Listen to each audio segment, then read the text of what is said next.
नमस्ते विद्यार्थी मित्रांनो, बघा आजच्या व्हिडिओमध्ये आपण डिस्कशन करणार आहे की डिप्लोमा फर्स्ट इयरला ॲडमिशन घेताना तुम्हाला कोणते डॉक्युमेंट्स लागणार आहेत. ठीक आहे. तर विद्यार्थी मित्रांनो, बघा या ठिकाणी लिस्ट दिलेली आहे आपल्यासमोर. तर बघा इथे गेल्यानंतर पहिल्यांदा आपल्याला काय करावं लागतं, तर डी टीच्या साईटवरती तुमचा ॲप्लिकेशन फॉर्म भरावा लागतो. डी टीच्या साईटवरती ॲप्लिकेशन फॉर्म कसा भरायचा याच्यावरती डिटेल व्हिडिओ आज संध्याकाळपर्यंत तुमच्यासाठी अवेलेबल करून देणार आहे मी. एक लाईव्ह रजिस्ट्रेशन कसं करायचं हे पूर्ण तुम्हाला सांगणार आहे.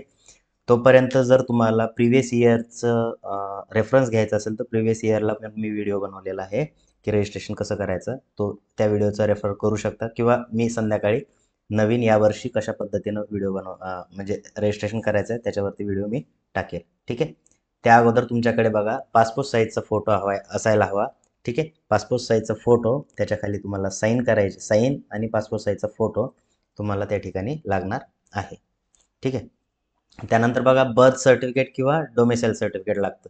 आता बर्थ सर्टिफिकेट किंवा डोमेसाईल सर्टिफिकेट काय असतं, तर तुम्ही महाराष्ट्र राज्यातील आहात याचं प्रूफ असतं बर्थ सर्टिफिकेट किंवा डोमेसाईल. आता बर्थ सर्टिफिकेट कोणतं लागतं तुम्हाला, तर बघा विद्यार्थी मित्रांनो, जे तुम्हाला तहसील कार्यालयामधून बर्थ सर्टिफिकेट इश्यू होत असतं ते सर्टिफिकेट चालतं. आपलं हॉस्पिटलमधलं बर्थ सर्टिफिकेट चालणार नाही. ठीक आहे. बर्थ सर्टिफिकेट नसेल तर तुमच्याकडे डोमेसाईल सर्टिफिकेट वर पण चालेल. ठीक आहे. तर डोमेसाईल सर्टिफिकेट, नॅशनॅलिटी, हे दोन्हीचं कंबाईन सर्टिफिकेट एक असतं. तर तुम्ही अप्लाय केलेलं नसेल तर लवकरात लवकर करून घ्या. 4-5 दिवसामध्ये सर्टिफिकेट ते येतं. ठीक आहे. तर हे डॉक्युमेंट तुम्हाला आवश्यक आहे. त्यानंतर बघा 10वीची मार्कशीट तुम्हाला लागणार आहे. 10वीची मार्कशीट आता तुमच्या शाळेमध्ये अजून आलेली नसेल. 2-3 दिवसामध्ये मे बी ओरिजिनल मार्कशीट येईलच. ते मार्कशीट आल्यानंतर तुम्हाला ती घेऊन जायचं आहे किंवा ई स्क्रुटिनीला जर तुम्ही जात असाल तर त्यावेळेस तुम्हाला मार्कशीट अपलोड करावी जी लागेल. मार्कशीट अपलोड करायची गरज नाही पडणार कारण ऑनलाईन तुमचा रिझल्ट जो आहे तर तोच रिझल्ट या ठिकाणी डिस्प्ले केला जाईल, है ना. तरी पण तुमचे शाळेमध्ये मार्कशीट आल्यानंतर कलेक्ट करा. ॲडमिशनच्या वेळेस तुम्हाला ती मार्कशीट लागेल. त्यानंतर लागतं नॅशनॅलिटी सर्टिफिकेट. नॅशनॅलिटी सर्टिफिकेट हे काय, तर तुम्ही भारतीय आहात याचं प्रूफ असतं. आता नॅशनॅलिटी सर्टिफिकेटच्या ठिकाणी मागच्या वेळेस एक केस अशी घडली होती की विद्यार्थ्यांनी आधार कार्ड अपलोड केलेलं होतं. आधार कार्ड आपल्याला नॅशनॅलिटी प्रूफ म्हणून चालत नाही. त्यासाठी तुम्हाला नॅशनॅलिटी सर्टिफिकेट लागत असतं. तर नॅशनॅलिटी सर्टिफिकेट, डोमेसाईल हे कंबाईन सर्टिफिकेट मिळतं. आता याला अदर ऑप्शन काय, तर जर तुमच्या टी सीवरती, टी सी म्हणजे काय तर लिव्हिंग सर्टिफिकेटवरती जर भारतीय लिहिलेलं असेल किंवा इंडियन असा शब्द जर मेन्शन केलेला असेल तर त्या ठिकाणी तुम्हाला नॅशनॅलिटीची गरज पडणार नाही. बट वेळ आहे तोपर्यंत तुम्ही डोमेसाईल, नॅशनॅलिटी सर्टिफिकेट, तुमचे जे अदर डॉक्युमेंट लागणार आहेत इन्कम सर्टिफिकेट सोबत काढून घ्या. ठीक आहे. तर हे झालं नॅशनॅलिटी सर्टिफिकेट. नंतर लागतं तुम्हाला इन्कम सर्टिफिकेट. आता इन्कम सर्टिफिकेट हे सर्व विद्यार्थ्यांना लागत असतं. ठीक आहे. आता रजिस्ट्रेशन करतो आपण त्यावेळेस तुम्ही काय करत असता की पर्टिक्युलर रेंज टाकत असता की तुमचं इन्कम जे आहे किती आहे ते 35 लाखापर्यंत आहे की 35 ते 50 लाखापर्यंत आहे, 50,000पर्यंत आहे. नंतर 50,000 ते 1 लाखापर्यंत आहे. ही रेंज तुम्हाला त्या ठिकाणी टाकावी लागते. त्यामुळे इन्कम सर्टिफिकेट हे लागेलच. आता तुम्हाला अपलोड करायची गरज पडत नाही. अपलोड कोणाला करावं लागतं, जे विद्यार्थी ओपन कॅटेगरीचे आहेत आणि ज्यांनी TFWS ही स्कीम असते, TFWS स्कीमला जर एस केलेलं असेल तर तुम्हाला इन्कम सर्टिफिकेट अपलोड करावं लागतं. आता TFWS स्कीम म्हणजे काय असते, तर ट्युशन फीस विवर स्कीम. एखाद्या कॉलेजची जर 1,00,000 रुपये फीस असेल तर त्यातील 90,000 जवळपास ट्युशन फी असते. अदर फीसमध्ये 10,000 येतात. तर विद्यार्थी मित्रांनो, जर तुमचा TFWS मध्ये नंबर लागला तर तुमची ट्युशन फीस माफ होते. म्हणजे जवळपास 1,00,000 रुपये जर कॉलेजची फीस असेल तर 90,000 रुपये तुमचे माफ होतात त्या ठिकाणी. फक्त तुमचे 10,000 मध्ये ॲडमिशन होतं. एक फॉर एक्झाम्पल म्हणून सांगत आहे. ट्युशन फीस जी काही कॉलेजची आहे तेवढी माफ होते. येत्या लक्षात. तर याचा बेनिफिट कोणाला मिळतो, तर जे विद्यार्थी ओपन कॅटेगरीचे आहेत आणि ज्याचं फॅमिली इन्कम हे 8 लाखापेक्षा कमी आहे, है ना. अशा विद्यार्थ्यांना TFWSची स्कीमचा फायदा घेता येतो. ठीक आहे. तर TFWSशी रिलेटेड आणखी काही माहिती पाहिजे असेल तर तिथं वरती बघा, व्हिडिओच्या वरती आय बटन येत असेल त्याच्यावरती क्लिक करा आणि तो म्हणजे मागच्या वर्षी मी बनवलेला व्हिडिओ आहे की TFWS म्हणजे नेमकं काय. तर तो व्हिडिओ तुम्ही डिटेलमध्ये बघून तसं तुम्ही अप्लाय करू शकता. ठीक आहे. इन्कम सर्टिफिकेट नंतर आधार कार्ड लागेल तुमचं आहे ना, ओरिजिनल आधार कार्ड तुमच्यासोबत ठेवा, ते लागेल तुम्हाला.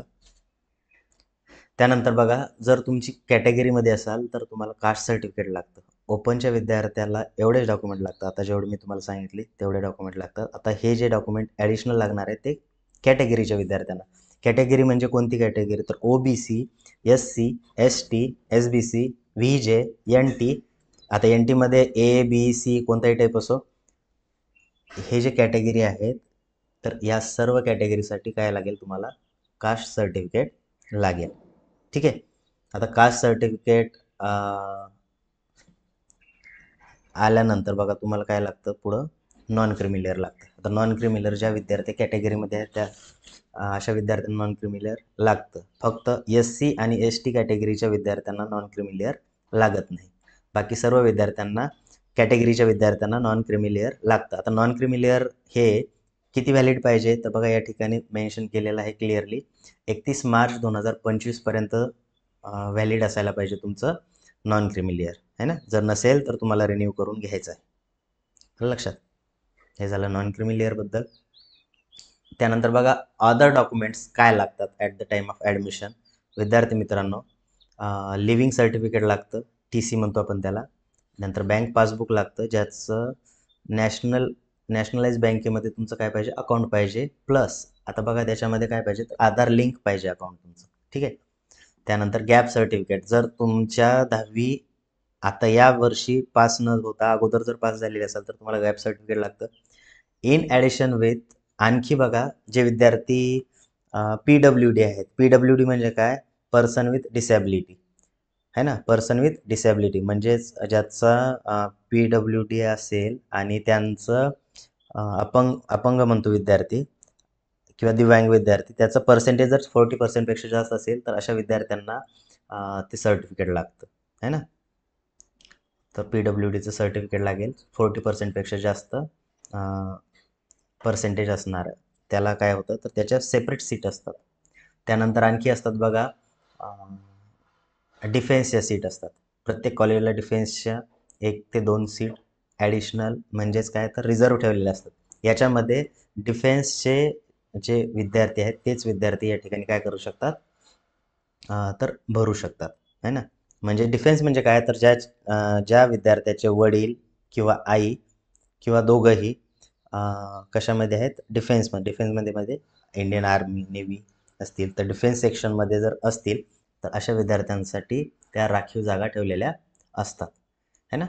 प्रत्येक कॉलेजला असतात, 1 ते 2 जागा असतात. आता आपण पुढे ज्यावेळेस मी तुम्हाला सांगेल डिटेलमध्ये की कॉलेजची वॅकन्सी कशी बघायची, त्यावेळेस मी तुमचं तो डाऊट क्लिअर करेल. तसेच विद्यार्थी मित्रांनो, जर तुम्हाला डिप्लोमा फर्स्ट इयरच्या रिलेटेड काही इन्फॉर्मेशन हवी असेल तर माझा कॉन्टॅक्ट नंबर दिलेला आहे इथे. त्याचबरोबर आपल्या डिस्क्रिप्शन बॉक्समध्ये व्हॉट्सअप ग्रुपची लिंक दिलेली आहे. तर तो व्हॉट्सअपचा ग्रुप तुम्ही जॉईन करायचा आहे, जेणेकरून आपल्या जे काही अपडेट्स असतील ते सर्व अपडेट्स तुम्हाला या चॅनेलवरती भेटतील. ठीक आहे. तर विद्यार्थी मित्रांनो, भेटूया आपण नेक्स्ट व्हिडिओमध्ये. थँक्यू.